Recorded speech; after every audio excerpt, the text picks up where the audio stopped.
Hello dear student, very welcome to our YouTube channel. This is Rashmi Singh. आप सभी का YouTube channel में बहुत बहुत स्वागत है। और आज हम लेकर आए हैं पर्यावरण एवं पारिस्थितिकी इन्वायरमेंट एंड इकोलॉजी से संबंधित करंट अफेयर। ठीक है, ये करंट अफेयर जो होगा ये जनवरी माह का करंट अफेयर है, जनवरी 2026 का करंट अफेयर है। और इसमें जो मैगजीन, जैसे कि आपने थंबनेल में देखा होगा, क्रॉनिकल मैगजीन लिए जो मंथली आती है। ठीक है, अब ये पूरी मैगजीन अगर हम एक साथ कराते तो बहुत लंबा वीडियो बन जाता है, इसलिए हमने कई टॉपिक में इसे डिवाइड कर रखा है। कुछ टॉपिक इसके कंप्लीट हो गए हैं, एक दो टॉपिक, 2 या 3 टॉपिक इसमें बाकी हैं, उनको कंप्लीट करा देंगे। और उसके बाद फिर हम इसका एक टेस्ट ले लेंगे, पूरा मॉक टेस्ट बना के करंट अफेयर का टेस्ट ले लेंगे, जिस तरह से आपकी ये पूरी मैगजीन भी कंप्लीट हो जाएगी और आपका समय भी कम लगेगा। ठीक है, आइए चलते हैं। आज का टॉपिक है पर्यावरण एवं पारिस्थितिकी इन्वायरमेंट इकोलॉजी से संबंधित यहाँ पे करंट अफेयर शामिल होंगे। ठीक है, अब इसे को हम जूम कर लेते हैं और फिर स्टार्ट कर लेते हैं अपनी क्लास। ठीक है, आप लोगों की पढ़ाई कैसी चल रही बच्चे? लगातार रिवीजन करते रहिए, क्योंकि अगर आप रेगुलरिटी नहीं रखेंगे, ठीक है, तो आगे चल के आपको दिक्कत होने वाली। ठीक है, रेगुलरिटी रखेंगे तो आपको जैसे कि आप रिवीजन करने के लिए बैठेंगे तो आराम से आप रिवीजन कर पाएंगे। ठीक है, आपको दिक्कत नहीं होगी, क्योंकि आप ऐसा लगेगा कि ये पढ़ा हुआ है। कोई भी चीज़ें दोबारा से हम पढ़ते हैं तो फिर वो रिकॉल हो जाता है। ठीक है, आइए स्टार्ट कर लेते हैं क्लास। पहला करंट अफेयर क्या है? चक्रवात सैन्यार। ठीक है, चक्रवात सैन्यार क्या है इसके बारे में देख लेते हैं पहले। ठीक है, चक्रवात सैन्यार, साइक्लोन सैन्यार। ठीक है, देखिए 26 नवंबर 2025 को भारतीय मौसम विभाग यानी कि IMD, ठीक है भारतीय मौसम विज्ञान जो विभाग है IMD ने पुष्टि की है कि मलक्का जलडमरू कहाँ पे, मलक्का स्टेट कहाँ पे है? ये है, आप देखेंगे मलेशिया जो प्रायद्वीप है वहाँ, और फिर यहाँ इंडोनेशिया, ये जकार्ता सुमात्रा पड़ता है, यहाँ पे मलक्का स्टेट है। ठीक है, यहाँ पे मलक्का स्टेट है, जो इंडियन ओशियन को और पैसिफिक ओशियन को आपस में जोड़ती है, और मलेशिया इंडोनेशिया जो प्रायद्वीप है इनको अलग करती है। ठीक है, आइलैंड से इनको ये अलग करती है। ठीक है, ये याद रखिएगा, इसको हम इरेज कर लेते हैं। ठीक है, मलक्का जलडमरू यानी कि मलक्का स्टेट और दक्षिण अंडमान सागर में बना निम्न दबाव क्षेत्र अब गहरे अवदाब में बदल चुका है। ठीक है, तथा ऐसे चक्रवात सैन्यार में परिवर्तित होने की संभावना बताई जा रही है। ठीक है, ये क्या है? चक्रवात सैन्यार। ठीक है, याद रखना है कि मैपिंग में बहुत पूछ लेते हैं। ठीक है, आपको मलक्का स्टेट पूछ सकते हैं और कहाँ पे ये है और किसको किसको जोड़ती है और किसको अलग करती है। ठीक है, आपको पता है कि स्टेट क्या होती है? 2 जो लैंड मास हैं उनको अलग करती है और 2 जो वाटर बॉडीज होती हैं उनको जोड़ती हैं। ठीक है, नेक्स्ट देखेंगे मुख्य तथ्य क्या होंगे, मेन फैक्ट इसके देख लेते हैं। चेतावनी। ठीक है, चेतावनी कहाँ पे जारी करी है? तमिलनाडु, आंध्र प्रदेश, केरल, लक्षद्वीप और अंडमान निकोबार में भारी वर्षा और तेज हवाओं की चेतावनी इसने जारी कर दी थी। ठीक है, जोखिम क्या है? 40 से 50 किलोमीटर प्रति घंटा की रफ्तार से हवाएं चलेंगी। बिजली गिरने की घटनाएं इसमें हुई हैं। जलभराव और स्थानीय बाढ़ का खतरा भी बना है। ठीक है, नामकरण कैसे किया गया ये भी देख लेते हैं इसका। सैन्यार का सैन्यार नाम संयुक्त अरब अमीरात UAE द्वारा दिया गया है। ठीक है, जिसका अर्थ होता है सिंह। ठीक है, सैन्यार का मतलब होता है सिंह। ठीक है, चक्रवातों के नामकरण की प्रणाली कहाँ से स्टार्ट हुई ये भी देख लेते हैं। ठीक है, उत्तर हिंद महासागर में चक्रवातों के नामकरण की प्रणाली 2004 से लागू हुई। कब हुई है? 2004 से लागू हुई है। भारत सहित 13 देश, ठीक है, भारत सहित 13 देश इसमें भाग लेते हैं। ठीक है, IMD नई दिल्ली क्षेत्रीय विशिष्ट मौसम विज्ञान केंद्र RSMC के रूप में नामकरण और ट्रैकिंग करता है। ठीक है, क्या करता है? IMD और नई दिल्ली क्षेत्रीय विशिष्ट मौसम विज्ञान केंद्र RSMC इसके रूप में नामकरण और ट्रैकिंग किया जाता है। ठीक है, इनके द्वारा क्या किया जाता है? इसका ट्रैकिंग किया जाता है। ठीक है, चक्रवात का देख लिया, 2004 से नामकरण की स्टार्ट हुआ है इसका, और भारत सहित 13 देश इसमें भाग लेते हैं। IMD नई दिल्ली क्षेत्रीय विशिष्ट मौसम विज्ञान केंद्र और के रूप में इसका नामकरण होता है। ठीक है, और ट्रैकिंग भी की जाती है। नेक्स्ट चलते हैं, नेक्स्ट क्वेश्चन पे चलते हैं। नेक्स्ट अपने करंट अफेयर पे चलते क्या है? एनवायरमेंट इकोलॉजी से संबंधित इसमें करंट अफेयर होंगे। इसको हम पहले स्क्रॉल कर लेते हैं। अंटार्कटिक ओजोन छिद्र दशकों बाद आकार में सबसे छोटा हुआ। ठीक है, पहले ये प्रॉब्लम थी कि जो अंटार्कटिक है वहां पे ओजोन जो छिद्र है वो बड़ा हो रहा है। ठीक है, अब ये एक खबर आई है, बहुत अच्छी है, कि अंटार्कटिक ओजोन छिद्र दशकों बाद आकार में सबसे छोटा हुआ है। ठीक है, ये अच्छी बात है ना, आकार में ये छोटा हो रहा है। ठीक है, देखेंगे 24 नवंबर 2025 को, यहाँ पे स्टार लगाएंगे क्योंकि 25 में ये दूसरा टॉपिक है। ठीक है, 24 नवंबर 2025 को वैज्ञानिकों ने बताया कि 2025 का अंटार्कटिक ओजोन छिद्र, ठीक है, उल्लेखनीय रूप से क्या हो रहा है? छोटा रहा है, और यह 1992 के बाद, यानी कि 1992 के बाद से 5वां सबसे छोटा है। ठीक है, 5वां सबसे छोटा छेद है। यह औसत से कई सप्ताह पहले ही टूट गया है। नासा और नोआ, ठीक है, NOAA नोवा ने इस सकारात्मक प्रवृत्ति का श्रेय मॉन्ट्रियल प्रोटोकॉल को दिया है। ठीक है, मॉन्ट्रियल प्रोटोकॉल कब हुआ था इसको बताना है भी आपको। ठीक है, ये 1992 के बाद पांचवा सबसे छोटा है। ठीक है, यह औसत से कई सप्ताह पहले ही क्या हो गया, बंद हो गया, ये टूट गया, क्या होता है। ठीक है, नासा और नोवा ने इस सकारात्मक प्रवृत्ति का श्रेय मॉन्ट्रियल प्रोटोकॉल को दिया है। ठीक है, आइए मुख्य तथ्य इसके देख लेते हैं। औसत आकार क्या है, सितंबर से मध्य अक्टूबर के बीच ओजोन छिद्र का औसत आकार जो देखेंगे 18.71 मिलियन वर्ग किलोमीटर रहा है। ठीक है, वैश्विक डेटा क्या है इसका देख लेते हैं। 1979 से उपग्रह आंकड़ों के अनुसार 2025 का जो छिद्र है 4 दशकों में सबसे छोटे छिद्रों में शामिल है। ठीक है, रसायनों में कमी देख लेते हैं क्या क्या हुई है। तब ऐसा हुआ है कि 2000 के आसपास चरम पर रहे ओजोन क्षयकारी पदार्थों की जो सांद्रता है लगभग 1/3 घट चुकी है। ठीक है, ठीक है, CFC जो क्लोरोफ्लोरोकार्बन है, इसकी ये जो मेन रोल प्ले करती है इसके CFC ओजोन छिद्र में बढ़ाने में। ठीक है, तो लगभग 1/3 घट चुकी है इनकी सांद्रता। नेक्स्ट देखेंगे मापन। अक्टूबर की शुरुआत में 147 डॉप्सन यूनिट दर्ज हुए हैं। ठीक है, जो 2006 से ऐतिहासिक न्यूनतम 92 डॉप्सन यूनिट से कहीं अधिक रही है। ये इसका डेटा हो गया। ठीक है, डॉप्सन इकाई क्या होता है, DU क्या होता है, ये भी समझ लेते हैं। डॉप्सन इकाई क्या होता है, यह वायुमंडल में ओजोन की मात्रा मापने की एक इकाई है। ठीक है, O3। ठीक है, ओजोन की मापने की यानी कि एक इकाई है डॉप्सन, जो मानक तापमान और दाब STP पर शुद्ध ओजोन की एक परत की मोटाई दर्शाती है डॉप्सन। ठीक है, ओजोन परत क्या है आइए देख लेते हैं। ठीक है, ये तो सभी जानते हैं। ओजोन परत, ओजोन लेयर। ओजोन परत पृथ्वी की समताप मंडल में स्थित है। ठीक है, किस मंडल में, स्ट्रेटोस्फीयर में है ये। ठीक है, और यह सूर्य से आने वाली हानिकारक अल्ट्रावायलेट, ठीक है, अल्ट्रावायलेट किरणों को रोकती है। ठीक है, किसको रोकती है, अल्ट्रावायलेट किरणों को ये रोकती है, ये सभी जानते हैं। मॉन्ट्रियल प्रोटोकॉल का इसका क्या महत्व है ये भी देख लेते हैं। ठीक है, जो मॉन्ट्रियल प्रोटोकॉल है इसका क्या इसमें महत्व है ये भी देख लेते हैं। ठीक है, आइए हम स्क्रॉल कर लेते हैं पहले इसको, फिर चलते हैं अपने टॉपिक पर।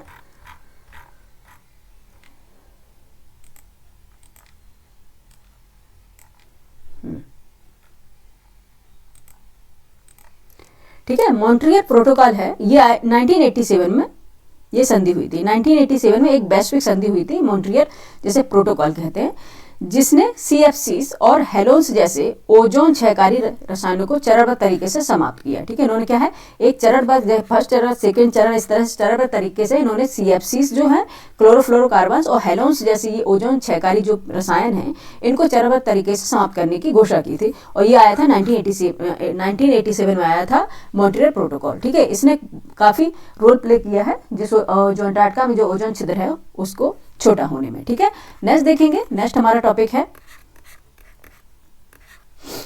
टॉपिक है इथोपिया की हाईली गुब्बी ज्वालामुखी में विस्फोट। ठीक है, इथोपिया की हाईली गुब्बी ज्वालामुखी में विस्फोट। ठीक है, देख लेते हैं 23 नवंबर 2025 को इथोपिया के अफार क्षेत्र में, ठीक है, इथोपिया के अफार क्षेत्र में स्थित हाईली गुब्बी ज्वालामुखी 12,000 वर्षों बाद सक्रिय हुआ है। ठीक है, 12,000 वर्षों बाद सक्रिय हुआ है। ठीक है, इसकी पुष्टि कैसे हुई कि इतने सालों बाद ये सक्रिय हुई है, आइए देख लेते हैं।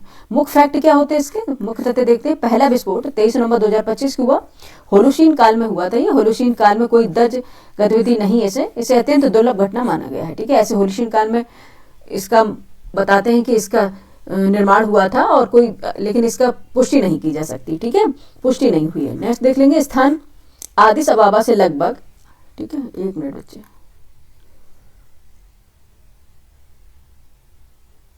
ठीक है, आदिस अबाबा से लगभग 800 किलोमीटर के उत्तर पूर्व इरिट्रिया सीमा के पास। इरिट्रिया जानते हैं आपका, जो अफ्रीका में चलेंगे। ठीक है, अफ्रीका में चलेंगे, जो इथोपिया है, ठीक है, वहां पे इरिट्रिया है। ठीक है, जो एक हॉर्न ऑफ अफ्रीका बोलते हैं जिसे, ठीक है, हॉर्न ऑफ अफ्रीका बोलते हैं। इरिट्रिया है, इथोपिया है, सोमालिया है। ठीक है, ये सब जो है वहां पे इरिट्रिया की सीमा पे आप देखेंगे। ठीक है, इरिट्रिया की सीमा पे देखेंगे, जिस तरह से ऐसे अफ्रीका के निकला हुआ जो है हॉर्न्स, उसकी बात हो रही है। ठीक है, कहाँ पे थे हम, ये भी भूल गए हम। हाँ, आदिस अबाबा से लगभग 800 किलोमीटर के उत्तर पूर्व में इरिट्रिया सीमा के पास यह भूकंपीय रूप से सक्रिय रिफ्ट वैली में स्थित है। ठीक है, जो रिफ्ट वैली है अफ्रीका में, आपने देखा होगा, अफ्रीका की एक रिफ्ट वैली है जो अफ्रीका को 2 भागों में डिवाइड कर रही है, उसी रिफ्ट वैली में ये स्थित है। ठीक है, नेक्स्ट देखेंगे राख का फैलाव। ठीक है, विस्फोट कई घंटों तक चला। राख के बादल यमन, ओमान, भारत और उत्तरी पाकिस्तान तक पहुंचे, आपने देखा होगा, अभी धुंध छाई रही थी। नेक्स्ट देखेंगे वैज्ञानिक पुष्टि इसकी क्या हुई है। वैज्ञानिक पुष्टि में चलेंगे तो मिशिगन टेक्नोलॉजिकल यूनिवर्सिटी के साइमन कॉर्न और स्मिथसोनियन, ठीक है, साइमन कॉर्न और स्मिथसोनियन वैश्विक ज्वालामुखी कार्यक्रम ने पुष्टि की है कि यह ज्वालामुखी 6 शताब्दियों से निष्क्रिय थी, कई शताब्दियों से ये निष्क्रिय पड़ा था, ठीक है, ये क्या था, डोरमेंट था, ठीक है, अभी एक्टिव ज्वालामुखी बना हुआ है, ठीक है, ये इन्होंने पुष्टि की है, ठीक है, ये इंपॉर्टेंट है, ये काफी चर्चा का भी विषय बना हुआ था। नेक्स्ट चलेंगे, नेक्स्ट टॉपिक हमारा है, फटाफट कर लेते हैं, नेक्स्ट टॉपिक हमारा है G20 में क्रिटिकल मिनरल्स सर्कुलेटरी प्लान और सैटेलाइट डेटा साझेदारी की पहल, ठीक है, G20 में क्या है, G20 में क्रिटिकल मिनरल्स सर्कुलैरिटी प्लान और सैटेलाइट, ठीक है, देखेंगे कि G20 में क्रिटिकल मिनरल्स सर्कुलैरिटी प्लान और सैटेलाइट डेटा साझेदारी की पहल क्या हुई है, इसके बारे में आइए समझ लेते हैं, ठीक है। नेक्स्ट देखेंगे 22 नवंबर 2025 को प्रधानमंत्री ने G20 शिखर सम्मेलन के सत्र, ठीक है, किस सत्र के दौरान इनके लचीलापन, जलवायु कार्यवाही और ऊर्जा संक्रमण में भारत की ओर से 2 प्रमुख वैश्विक पहलें प्रस्तुत की हैं। में क्रिटिकल मिनरल्स सर्कुलेटरी होता है, सर्कुलैरिटी क्या होता है भैया, सर्कुलेटरी इनिशिएटिव और ओपन सैटेलाइट डेटा पार्टनरशिप, इस पर इन्होंने पहल की है, ठीक है। मुख्य तथ्य इसमें क्या रहे हैं, आइए देख लेते हैं, मुख्य तथ्य इसमें क्या रहे हैं, देखेंगे। उद्देश्य इसका सबसे पहले देखते हैं, उद्देश्य सबसे पहले इसका देखेंगे, वैश्विक आपूर्ति श्रृंखला को मजबूत करना है इसका, ठीक है, और पर्यावरणीय प्रभाव को कम करना है। इसमें होता है रिसाइकलिंग, अर्बन माइनिंग और सेकेंड लाइफ बैटरी सिस्टम को ऊर्जा सुरक्षा हेतु आवश्यक रखना है, ठीक है, ये है। नेक्स्ट देखेंगे सैटेलाइट डेटा साझेदारी में क्या होगा, इसका रोल प्ले क्या करेंगे, सैटेलाइट डेटा साझेदारी। भारत ने G20 open satellite data partnership का सुझाव दिया है, जिसमें G20 स्पेस एजेंसियों का डेटा विकासशील देशों को उपलब्ध कराया जा सकेगा। इसका उपयोग कृषि, मत्स्य पालन, आपदा तैयारी और जलवायु निगरानी में होगा, ठीक है, इसके सैटेलाइट डेटा की जो इससे निकाला जाएगा। नेक्स्ट देखेंगे जलवायु और खाद्य सुरक्षा, ठीक है, भारत ने जलवायु परिवर्तन के कृषि और खाद्य प्रणालियों पर प्रतिकूल प्रभावों को रेखांकित किया है और पोषक अनाज जैसे मिलेट्स हैं, जिसे बोलते हैं मोटे अनाज, को बढ़ावा देने वाली योजनाओं का उल्लेख भी किया है, ठीक है, इसमें G20 में। नेक्स्ट देखेंगे क्रिटिकल मिनरल्स क्या होते हैं, उसे देख लेते हैं, ठीक है। क्रिटिकल मिनरल्स वे खनिज हैं, वो मिनरल्स होते हैं जो आधुनिक तकनीकी, यानी कि आधुनिक मॉडर्न तकनीकी, मॉडर्न टेक्निक से स्वच्छ ऊर्जा और रक्षा प्रणालियों के लिए आवश्यक है, ठीक है, क्या है, अति आवश्यक है। इनमें से क्या देखते हैं, लिथियम है, कोबाल्ट है, निकल है, रेयर अर्थ एलिमेंट्स शामिल हैं, ठीक है, इसे बोलते हैं क्रिटिकल मिनरल्स, ठीक है, जो क्या है, आधुनिक तकनीकी से, यानी कि मॉडर्न टेक्निक के पॉइंट ऑफ व्यू से देखें तो ये बहुत इंपॉर्टेंट हो जाते हैं, ठीक है। जिनमें देखेंगे तो लिथियम है, कोबाल्ट है, निकल है, रेयर अर्थ एलिमेंट्स शामिल इसमें माने जाएंगे, ठीक है। इनका उपयोग किसमें किया जाता है, बैटरियों में, इलेक्ट्रॉनिक्स में, नवीकरणीय ऊर्जा उपकरणों में और सैन्य तकनीकों में भी होता है, ठीक है, ये क्रिटिकल मिनरल्स का, इसलिए ये इंपॉर्टेंट हो जाता है, ठीक है, ये इंपॉर्टेंट हो जाता है। कई बार इसे पूछ सकते हैं, इसको आपने देखा PCS तो इस तरह से बनाता है, किस किस में पूछेंगे, ये लिथियम, कोबाल्ट, निकल, रेयर अर्थ एलिमेंट्स ये दे देंगे, और इनका उपयोग किन किन में होता है, ठीक है, बैटरियों में, इलेक्ट्रॉनिक्स में, नवीकरणीय ऊर्जा में, सैन्य तकनीकी में, फिर आपको क्या लगाना होगा, ऑल में, ठीक है, सभी में होता है। ये इसका आंसर हो जाएगा कि किस में होगा, सभी में इसका टेक्निक का प्रयोग किया जाएगा। नेक्स्ट देखेंगे, नेक्स्ट अब अपने पेज पे चलेंगे हम, ठीक है।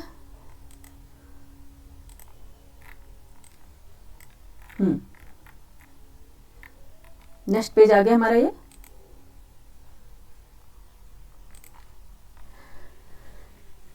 ठीक है। नेक्स्ट पेज है हमारा संयुक्त, यहाँ पे हम पहले स्टार लगा देते हैं, ठीक है, ये स्टार समझिएगा, इसके आपको क्रॉस नहीं समझना है, स्टार है, ठीक है, इससे आपको लगे ये नया टॉपिक। संयुक्त क्रेडिटिंग मैकेनिज्म, ठीक है, संयुक्त क्रेडिटिंग मैकेनिज्म COP30 में भारत इसे अपनाने का आह्वान किया, ठीक है, भारत में COP30 में भारत का इसे अपनाने का आह्वान किया है, कि संयुक्त क्रेडिटिंग मैकेनिज्म को, ठीक है, अपनाने का आह्वान किया है COP30 में भारत ने, ठीक है। देखते हैं क्या है, आइए ब्रीफ इसे विस्तार से समझ लेते हैं। 20 नवंबर 2025 को ब्राजील के बेलेम में, ठीक है, कहाँ पे, ब्राजील के बेलेम में आयोजित क्या आयोजित हुई थी बेलेम में, COP30, ठीक है, COP30 सम्मेलन में भारत ने संयुक्त crediting mechanism, joint crediting mechanism JCM, ठीक है, JCM को वैश्विक जलवायु कार्रवाई हेतु व्यापक रूप से अपनाने का क्या किया, आह्वान किया है।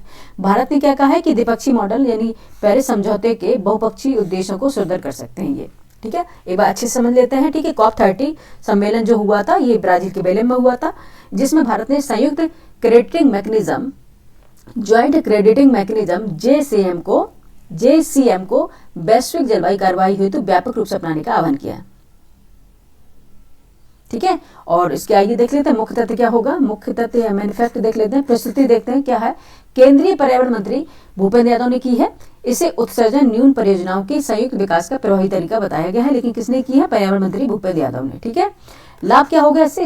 यह मॉडल है वित्त जुटाने में, उन्नत तकनीकी लागू करने में और क्रेडिट साझा करने की पारदर्शी व्यवस्था को प्रदान करेगा। ठीक है, लाभ इससे क्या हो जाएगी? अगर ये मॉडल अपना लिया है हम लोगों ने, तो यह मॉडल वित्त जुटाने में, उन्नत तकनीकी लागू करने में और क्रेडिट साझा करने की जो ट्रांसपेरेंसी व्यवस्था है उसको उन्नत करेगा। नेक्स्ट देखेंगे भारत की भागीदारी कितनी है।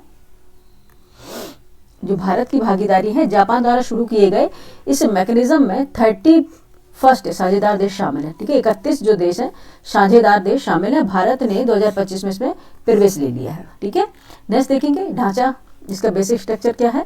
यह पेरिस समझौते के अनुच्छेद 6 के अंतर्गत कार्बन बाजार और सहयोगी शमन उपायों की अनुमति देता है। ठीक है, सहयोगी उपायों की अनुमति देता है। अनुच्छेद 6 क्या कहता है? यह देशों को कार्बन बाजार और सहयोगी शमन उपायों के माध्यम से, समन्वित मिटिगेशन उपायों के माध्यम से उत्सर्जन घटाने की अनुमति देता है। यह प्रावधान अंतर्राष्ट्रीय सहयोग, तकनीकी हस्तांतरण और वित्तीय संसाधन को साझा उपयोग को बढ़ावा देता है। ठीक है, ये आर्टिकल 6 बोलता है। नेक्स्ट देखेंगे पेरिस समझौता। ठीक है, सबसे पहले देख लेते हैं पेरिस समझौता है क्या। ठीक है, पेरिस समझौता 2015 में संयुक्त राष्ट्र जलवायु परिवर्तन फ्रेमवर्क कन्वेंशन UNFCCC के अंतर्गत अपनाया गया। ठीक है, इसका उद्देश्य वैश्विक तापमान वृद्धि को औद्योगिक क्रांति पूर्व स्तर के 2 डिग्री सेंटीग्रेड से नीचे रखना और 1.5 डिग्री सेंटीग्रेड तक सीमित करने के प्रयास करना है। ये तो कई बार आपने पढ़ा भी होगा, पेरिस क्लाइमेट। ठीक है, पेरिस समझौता 2015 में संयुक्त राष्ट्र जलवायु परिवर्तन फ्रेमवर्क कन्वेंशन UNFCCC या फिर UNFCCC के अंतर्गत अपनाया गया था। इसका उद्देश्य था जो वैश्विक तापमान है, वैश्विक टेम्परेचर है, ग्लोबल वार्मिंग है, उसकी वृद्धि को क्या करना है? 2 डिग्री सेंटीग्रेड से नीचे रखना है और 1.5 डिग्री सेंटीग्रेड तक सीमित रखने का प्रयास करना है। ठीक है, ये पेरिस समझौते के अंतर्गत अपनाया गया था। ठीक है, नेक्स्ट चलेंगे अपने टॉपिक पे। ठीक है, नेक्स्ट हमारा टॉपिक हो जाएगा ग्लोबल, ये इंपॉर्टेंट टॉपिक है। ठीक है, नेक्स्ट हमारा टॉपिक है एनवायरमेंट इकोलॉजी का ही टॉपिक है। ये अलग अलग हम इसको डिवाइड कर लिए जिससे आपको पढ़ने में आसानी रहे और समझने में आसानी रहे। ठीक है, जिससे कि हम ज़्यादा टाइम दे पाएँ छोटे छोटे टॉपिक लगा के, नहीं तो फिर उसको पढ़ते चले जाएंगे। ठीक है, नेक्स्ट देखेंगे ग्लोबल बिग कैट्स समिट 2026। ठीक है, global big cats summit, big cat समझते हो, बड़ी बिल्ली किसे बोलते हैं। ठीक है, बिग कैट्स समिट 2026। ठीक है, कि 16 नवंबर 2025 का जो पर्यावरण मंत्री ने ब्राजील में आयोजन किया UNFCCC COP30 में सम्मेलन के उच्च स्तरीय मंत्री स्तरीय सत्र में घोषणा की थी। क्या की थी? कि भारत 2026 में नई दिल्ली में ग्लोबल बिग कैट्स समिट का आयोजन करेगा। ठीक है, ये उन्होंने घोषणा की थी। इसके मुख्य तथ्य क्या थे? आइए देख लेते हैं। आबादी में वृद्धि। ठीक है, भारत ने अपने बाघों की संख्या, ठीक है, जो बाघ है उनकी संख्या को दोगुनी करने का लक्ष्य समय से पहले हासिल कर लिया है और एशियाई शेरों की संख्या भी बढ़ रही है। ठीक है, ये आबादी भी बढ़ रही है, शेरों की और बाघों की भी। अंतर्राष्ट्रीय गठबंधन क्या है? अंतर्राष्ट्रीय जो गठबंधन है इंटरनेशनल बिग कैट्स अलायंस, ठीक है, IBCA जिसे बोलते हैं, इसमें वर्तमान में 17 देश शामिल हैं। ठीक है, इसमें IBCA में 17 देश शामिल हैं, जबकि 30 से अधिक देशों में शामिल होने की इच्छा जताई है। ठीक है, 30 से अधिक देशों ने क्या है इसमें शामिल होने की अपनी इच्छा जताई। नेक्स्ट देखेंगे वैश्विक संरक्षण के आह्वान क्या किया गया, क्यों बताया गया इन्होंने कि वैश्विक इसमें संरक्षण किया जाए। ठीक है, ठीक है, ये देखेंगे सभी देशों से IBCA में शामिल होकर संरक्षण प्रयासों में भागीदारी बढ़ाने का आग्रह किया गया है। ठीक है, जो मंत्री हैं उन्होंने कहा है कि यादव ने सभी देशों से, यहाँ पे दिया गया है,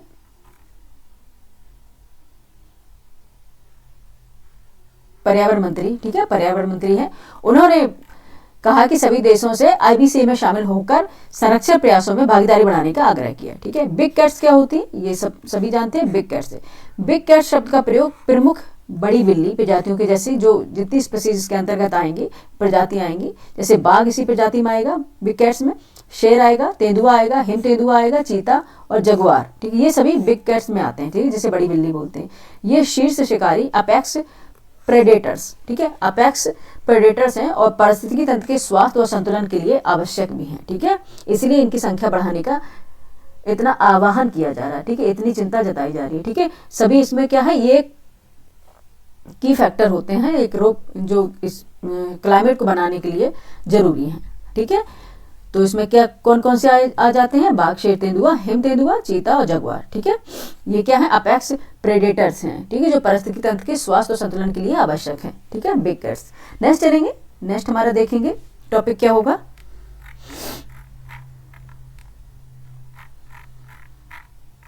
नेक्स्ट टॉपिक देख लेते हैं क्या रहेगा।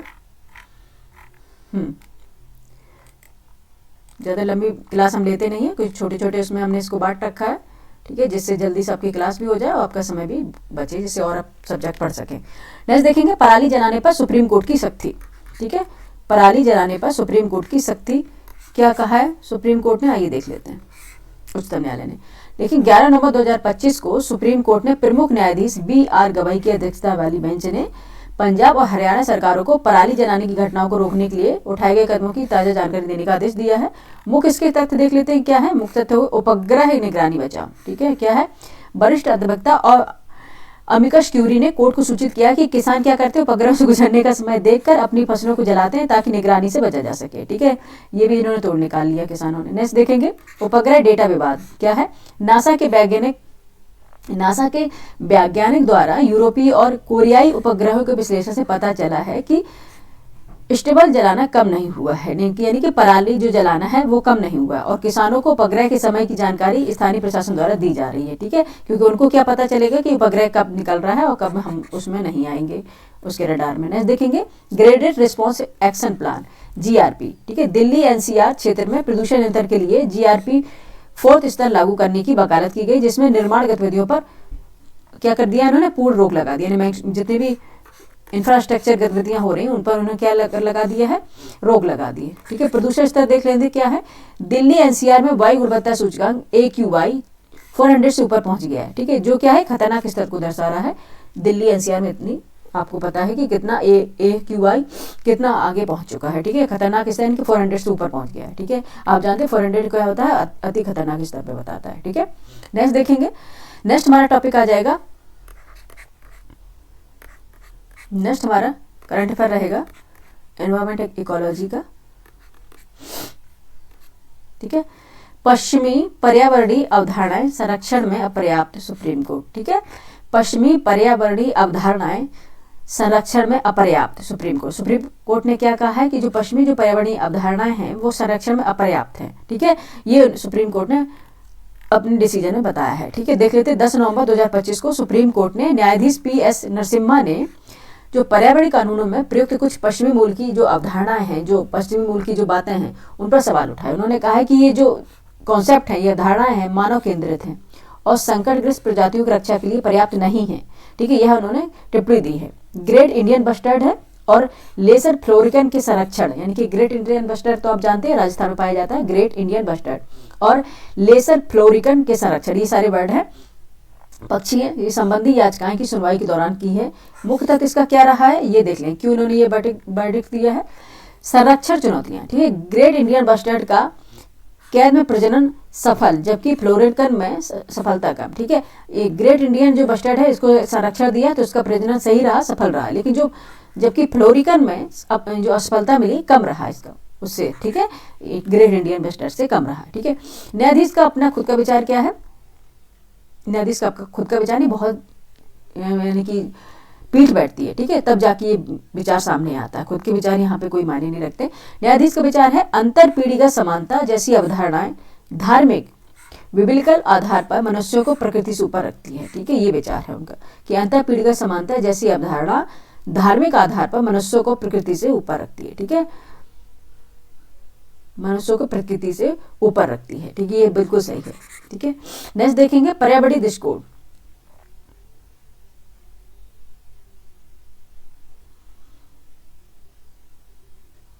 ठीक है, जबकि प्रकृति ऊपर है, मनुष्य ऊपर नहीं है। ठीक है, प्रकृति को पहले रखा जाएगा तभी जब आगे जाके काम हो पाएगा।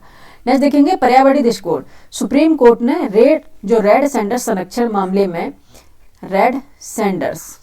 मामले में पारिस्थितिकी केंद्रीय दृष्टिकोण स्वीकारा था। ठीक है, जो सभी जीवों के प्रति करुणा पर बल देता है। ठीक है, ये कौन सा है, रेड सैंडर्स संरक्षण के मामले में उन्होंने ये दिया था डिसीजन।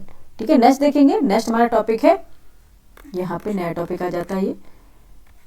ठीक है, आपकी एक दो इसमें कुछ इंपॉर्टेंट नहीं है, लेकिन फिर वो अगर है तो पढ़ाते सभी चलेंगे हम। ईयू का नया जलवायु लक्ष्य 2040 तक 19% तक, यानी कि 90% तक उत्सर्जन कटौती, ठीक है, यानी कि 90% तक, यानी कि 90% तक का है उत्सर्जन कटौती की जाएगी। ईयू का नया जलवायु लक्ष्य है 2040 तक 90% उत्सर्जन में क्या होगा, कटौती की जाएगी। किस उत्सर्जन में कटौती होगी, इमिशन में किसकी कटौती की जाएगी, देखेंगे। 5 नवंबर 2025 को यूरोपीय संघीय परिषद ने यूरोपीय जलवायु कानून में संशोधन पर सहमति व्यक्त की है और 2035 के लिए उत्सर्जन में कटौती के लिए नए लक्ष्य मंजूर किए हैं, ठीक है। मुख्य तथ्य इसके क्या रहेंगे, आइए देख लेते हैं। मुख्य तथ्य क्या रहेंगे, 2040 का लक्ष्य परिषद ने यूरोपीय आयोग के प्रस्ताव को बनाए रखते हुए 2040 तक 1990 के स्तर की तुलना में ग्रह में हानिकारक गैसों, ग्रीन हाउस गैस के शुद्ध उत्सर्जन में 90% कमी का लक्ष्य निर्धारित किया है, ठीक है।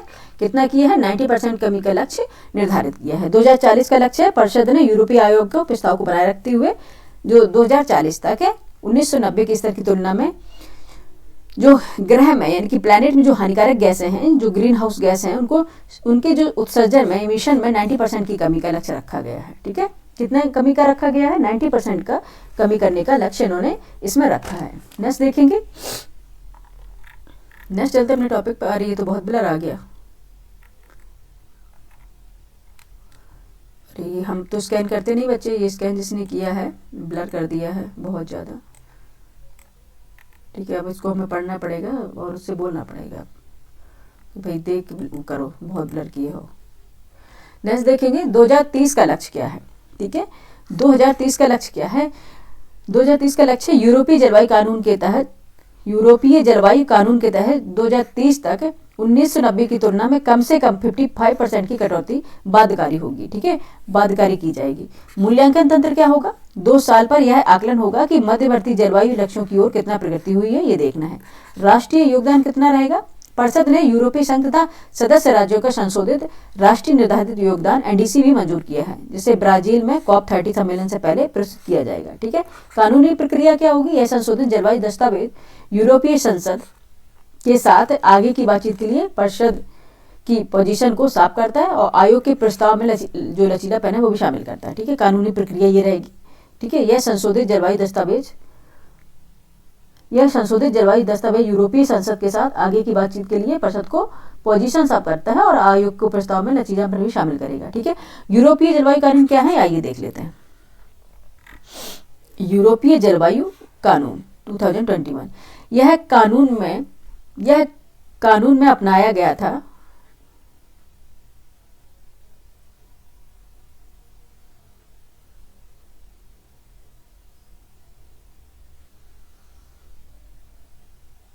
ठीक है। यह कानून अपनाया गया था जिसमें 2050 तक जलवायु तटस्थता प्राप्त करने तथा महत्वपूर्ण रूप से 2030 तक उत्सर्जन में कटौती सुनिश्चित करने के लक्ष्य निर्धारित किए। ये जो कानून में अपनाया गया था, इसमें कहा गया है कि 2050 तक जलवायु जो तटस्थता है उसको प्राप्त करना है और 2030 तक उत्सर्जन में कटौती करना है, ठीक है। यह जो कानून है सभी सदस्य राज्यों के लिए कानूनी रूप से ये बाध्यकारी होगा, ठीक है। क्या होगा, बाध्यकारी होगा, याद रखिएगा, ठीक है, याद रखना है आपको, ये बाध्यकारी रहेगा, ठीक है। जो CFCs गैस हैं, ग्रीन हाउस गैस है, इनमें कटौती करना है, ठीक है। ग्रीन हाउस गैस में इसमें कटौती करना है, ठीक है। 1 मिनट बच्चे,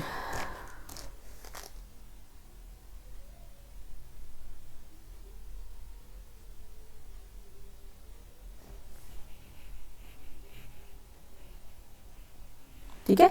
हाँ, हानिकारक जो गैस है उनमें कटौती करना है, याद रखिएगा, ठीक है। नेक्स्ट चलेंगे, नेक्स्ट हमारा टॉपिक हो जाता है, ठीक है। अब ध्यान से देखेंगे हम कि जो इसकी स्कैनिंग होती है वो सही से की जाए, ठीक है। मृदा अकार्बनिक कार्बन में गिरावट, ठीक है, ओहो, ठीक है। 1 मिनट बच्चे, क्या पढ़ रहे हैं हम, मृदा कार्बनिक कार्बन में गिरावट, ठीक है। मृदा कार्बनिक कार्बन में गिरावट ICAR का 6 वर्षीय अध्ययन, ठीक है। ICAR का 6 वर्षीय अध्ययन, जो मृदा का जो कार्बन है उनके कार्बन में गिरावट आया है, ठीक है। मृदा में भी कार्बन पाया जाता है, ठीक है, जो बहुत इंपॉर्टेंट होता है, उसके कार्बन में गिरावट आया है, ठीक है। मृदा कार्बनिक कार्बन में गिरावट आया है, आइए देख लेते हैं। 8 नवंबर 2025 को भारतीय कृषि अनुसंधान परिषद ICAR ने एक विस्तृत अध्ययन दिया है जिसमें जलवायु परिवर्तन और असंतुलित उर्वरक उपयोग को भारत की कृषि योग्य भूमि में मृदा कार्बनिक, जिसे बोलते हैं मृदा कार्बनिक कार्बन, जिसे बोलते हैं सॉइल ऑर्गेनिक कार्बन, ठीक है, SOC, ठीक है, सॉइल ऑर्गेनिक कार्बन जिसे बोलते हैं, ठीक है, की गिरावट का प्रमुख कारण बताया। ठीक है, ये इंपॉर्टेंट है। अगर सॉइल का ऑर्गेनिक जो कार्बन है वो कम हो जाएगा तो प्लांट्स के लिए बहुत ही नुकसानदायक होगा। ठीक है, आप आगे देखते हैं मुख्य तथ्य क्या हो गया। अध्ययन का दायरा अवधि 2017 से 2023 तक अध्ययन किया है। क्षेत्र जो 29 राज्य हैं और 620 जिले हैं इनमें किया गया है। परिणाम क्या निकला है। विस्तृत जो डिजिटल मृदा है, विस्तृत डिजिटल मृदा ऑर्गेनिक कार्बन मैप तैयार किया गया है और प्राकृतिक इसके निर्धारण क्या किए गए हैं। ठीक है, जो ऊंचाई है एलिवेशन के साथ SOC, ठीक है, सॉइल ऑर्गेनिक कार्बन का सकारात्मक सहसंबंध है। ठीक है, और तापमान के साथ जो SOC है उसका नकारात्मक सहसंबंध है। ठीक है, पहाड़ी क्षेत्रों में देखेंगे उच्च कार्बन समभूमि, गर्म क्षेत्रों में राजस्थान तेलंगाना में भी कम है। ठीक है, SOC सॉइल ऑर्गेनिक कार्बन को बोल रहे हैं। ठीक है, याद रखिएगा। फसल प्रणाली और उर्वरक उपयोग क्या है इसका। ठीक है, इसका कार्बन इसमें कम पाया जाता है। देखेंगे कि अगर जहाँ पे ऊंचाई है वहाँ पे सकारात्मक संबंध मिल रहा है, वहाँ पे है, और तापमान जहाँ पे ज्यादा वहाँ पे नकारात्मक है। और पहाड़ी क्षेत्रों में उच्च कार्बन जहाँ पे है, पहाड़ी क्षेत्रों में जहाँ पे उच्च कार्बन है, समभूमि है या गर्म क्षेत्र है, वहाँ जैसे राजस्थान तेलंगाना में वहाँ भी कम है। ठीक है, फसल प्रणाली और उर्वरक उपयोग देखेंगे कैसा इसका इफेक्ट पड़ता है अगर SOC की मात्रा कम हो। ठीक है, देखेंगे चावल और दलहन आधारित फसल प्रणाली, इसमें SOC क्या होनी चाहिए, अधिक होनी चाहिए। ठीक है, और गेहूं, मोटा अनाज जो परंपरागत फसल क्रम है अगर तो उसमें SOC कम होना चाहिए। और हरियाणा, पंजाब, पश्चिमी यूरोप में अत्यधिक उर्वरक उपयोग से SOC में गिरावट हो रही है। ठीक है, देखेंगे चावल और दलहन आधारित फसल प्रणाली में SOC अधिक है, नहीं सॉरी SOC अधिक पाया गया है। ठीक है, वापस लेते हैं अपने शब्दों को। ठीक है, फसल प्रणाली उर्वरक उपयोग किया गया तो उसमें देखा गया है कि चावल और दलहन आधारित फसल प्रणाली में SOC अधिक पाया गया है और गेहूं, मोटा अनाज, परंपरागत फसल में SOC कम पाया गया है। और हरियाणा, पंजाब और पश्चिमी यूरोप में अत्यधिक उर्वरक उपयोग से SOC में क्या हुआ, गिरावट आई है। ठीक है, क्या हो गई है, गिरावट आई है। नेक्स्ट चलते हैं अपने क्वेश्चन पर।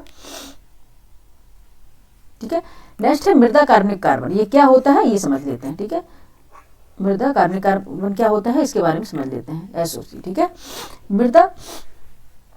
मृदा कार्बनिक कार्बन वह कार्बन है जो मिट्टी में पौधों और जीवों के अवशेषों से उत्पन्न कार्बनिक पदार्थों के रूप में मौजूद रहता है। यह मिट्टी की उर्वरता, जल धारण क्षमता और सूक्ष्मजीव गतिविधियों का आधार है। ठीक है, क्या है ये देखेंगे। यह कानून में एक मिनट, मृदा कार्बन जो कार्बनिक कार्बन है, इसे अगर हम डेफिनेशन इसकी देखेंगे तो मृदा कार्बनिक कार्बन वह कार्बन होता है जो मिट्टी में पौधों और जीवों के अवशेषों से उत्पन्न कार्बनिक पदार्थों के रूप में मौजूद रहता है। ठीक है, क्या है ये है, ये जो कार्बन पाया जाता है किससे मिलता है, जो पौधे हैं, पेड़ पौधे, उनके जीव, उनके अवशेषों से ये बनता है। उसमें ये अगर कम है तो वहां पे ये ह्यूमस कम रही होगी। ठीक है, और ये मिट्टी की उर्वरता, जल धारण क्षमता और सूक्ष्म जीव गतिविधि पर आधारित है। ठीक है, ठीक है, अगर जिस कार्बन की मात्रा कम होगी और मिट्टी की उर्वरता कम पाई जाएगी, जल धारण क्षमता, वाटर होल्डिंग कैपेसिटी भी कम होगी और सूक्ष्म जीव गतिविधि का आधार भी कम होगा। ठीक है, वहाँ पे सूक्ष्म जीव भी कम पाए जाएंगे। अगर कार्बन नहीं है तो वहाँ जीव पाने का कोई फिर मोटिव नहीं रहता। ठीक है, याद रखना है। मृदा कार्बन कार्बन क्या होता है, एक सिंपल लैंग्वेज में एक बार बता दें।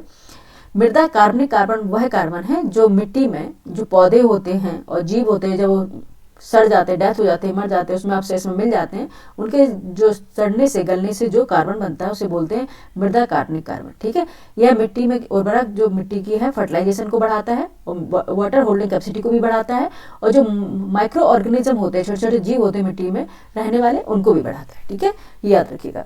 नेक्स्ट देखेंगे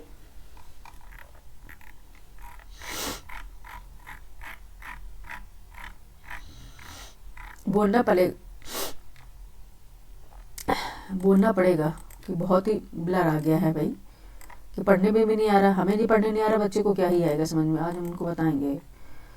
ठीक है, ढंग से कोई काम ना करते हैं। ठीक है, इसको हम पढ़ के सुना देते बच्चे। ठीक है, बाकी हम खुद अब देख लेंगे, सही से की गई है तभी हम लेकर आएंगे। हमने इसको देखा नहीं था। ठीक है, ये हमारी गलती रहेगी। नेक्स्ट देखेंगे डिजिटलीकृत राष्ट्रीय समुद्री मत्स्यन सर्वेक्षण 2025। ठीक है, डिजिटलीकृत राष्ट्रीय समुद्री मत्स्यन सर्वेक्षण 2025। ठीक है, ये इसका वो है। आइए देख लेते हैं। 31 अक्टूबर 2025 को केरल के कोच्चि, ठीक है, केरल के कोच्चि स्थित केंद्रीय मत्स्य अनुसंधान संस्थान, ठीक है, केरल यहाँ पे है, केरल के कोच्चि स्थित केंद्रीय मत्स्य अनुसंधान संस्थान ICAR CMFRI, ठीक है, CMFRI में केंद्रीय मंत्री जॉर्ज कुरियन ने राष्ट्रीय समुद्री मत्स्य सर्वेक्षण MFC 2025 के हाउस होल्ड एन्यूमरेशन चरण का औपचारिक शुरुआत की है, ठीक है। इसको हम दोबारा ले लेंगे, ब्लर ज्यादा हो गया, ठीक है। मुख्य तथ्य देख लेते हैं क्या होता है, मेन फैक्ट इसके क्या होते हैं। सर्वेक्षण अवधि क्या है, 3 नवंबर से 18 दिसंबर 2025 तक 45 दिनों का सर्वेक्षण है इसमें, ठीक है, 45 दिनों का सर्वेक्षण है।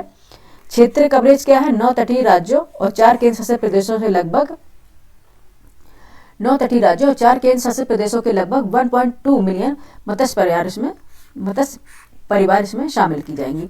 डिजिटलीकरण क्या होगा इसमें देखेंगे, VYAS भारत और BYAS सूत्र, ठीक है, ये हैं इसके मोबाइल एप्लीकेशन, ठीक है। VYAS भारत, ठीक है, VYAS भारत और BYAS सूत्र मोबाइल एप्लीकेशन के द्वारा, इनकी मोबाइल एप्लीकेशन के द्वारा वास्तविक समय डेटा संग्रह, भौगोलिक संदर्भ और त्वरित सत्यापन इसका किया जाएगा, ठीक है। वास्तविक डेटा संग्रह किया जाएगा, भौगोलिक संदर्भ और त्वरित सत्यापन इसके द्वारा किया जाएगा। पंजीकरण में देख लेते हैं, सभी मछुआरे और मत्स्यकर्मी राष्ट्रीय मत्स्य डिजिटल प्लेटफॉर्म, ठीक है, NFDP पर पंजीकृत होंगे, पंजीकरण का, ठीक है। उन्हें प्रधानमंत्री मत्स्य किसान समृद्धि सह योजना PMKSSY के तहत वित्तीय सहायता मिलेगी, ठीक है। अब यहां से सही आया। नेक्स्ट देखेंगे, सरकारी पहल क्या है। सरकारी पहल है मछुआरों को ट्रांसपोंडर और टर्टल एक्सक्लूडर, ठीक है, मछुआरों को क्या दिया जाएगा, ट्रांसपोंडर और टर्टल एक्सक्लूडर डिवाइस, ठीक है, टर्टल एक्सक्लूडर डिवाइस मुफ्त में बांटे जाएंगे, ठीक है। मुफ्त में क्यों बांटे जाएंगे, हो क्या रहा है, जो टर्टल एक्सक्लूडर डिवाइस है TED, टर्टल एक्सक्लूडर डिवाइस में एक विशेष जाल उपकरण है जिससे मछली पकड़ने के जाल में लगाया जाएगा। इसका उद्देश्य क्या होगा, जो समुद्री कछुओं को गलती से जो पकड़ने से बचाना है, ठीक है। अगर वो डालते हैं जाल तो मछली पकड़ने के लिए, तो साथ में कछुए भी आ जाते हैं। अब इसमें ये डिवाइस लग जाएगा, कौन सा, टर्टल एक्सक्लूडर डिवाइस, ठीक है। इससे क्या हो जाएगी, जो टर्टल है उसमें नहीं फंसेंगे, ठीक है। ये इसका उद्देश्य रखा गया है, इंपॉर्टेंट है ये तो, ठीक है, इंपॉर्टेंट है ये। अगर हम दोबारा एक बार टॉपिक ले लेंगे, ब्लर हो गया है, ठीक है, दोबारा से ले लेंगे बच्चे, ठीक है।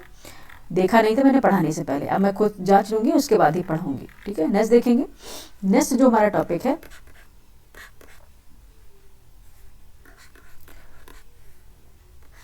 भारत में प्रथम स्वदेशी जन्मी चीता मुखी, जिसका नाम है, ने 5 शावकों को जन्म दिया है, ठीक है। चीता ने क्या किया है, 5 शावकों को जन्म दिया है, ठीक है। हाल ही में भारत के कूनो राष्ट्रीय उद्यान, कहाँ पे है, मध्य प्रदेश में है, ठीक है। देश की पहली स्वदेशी जन्मी मादा चीता मुखी, इसका नाम है मुखी, ने 5 शावकों को क्या दिया, जन्म दिया है, ठीक है। प्रमुख तथ्य देख लेते हैं इसके। मुख्य तथ्य क्या हो जाएगा, उत्पत्ति, मुखी नामीबिया से लाई गई मादा चीता की संतान है, ठीक है, याद रखना, मुखी जो है नामीबिया से लाई गई मादा चीता की संतान है। ऐतिहासिक उपलब्धि क्या रही इसकी, 1952 में भारत में विलुप्त होने के बाद पहली बार स्वदेशी जन्मी चीता ने शावकों को जन्म दिया है, ठीक है। स्वास्थ्य स्थिति क्या है, मुखी और उसके 5 जो शावक हैं स्वस्थ हैं, वन्यजीव विशेषज्ञों की टीम निगरानी में है। परियोजना लक्ष्य क्या रखा गया, प्राकृतिक प्रजनन और आनुवंशिक रूप से सुदृढ़ चीता जनसंख्या का निर्माण करना, चीता जनसंख्या में बढ़ाना, चीता जनसंख्या को बढ़ाना।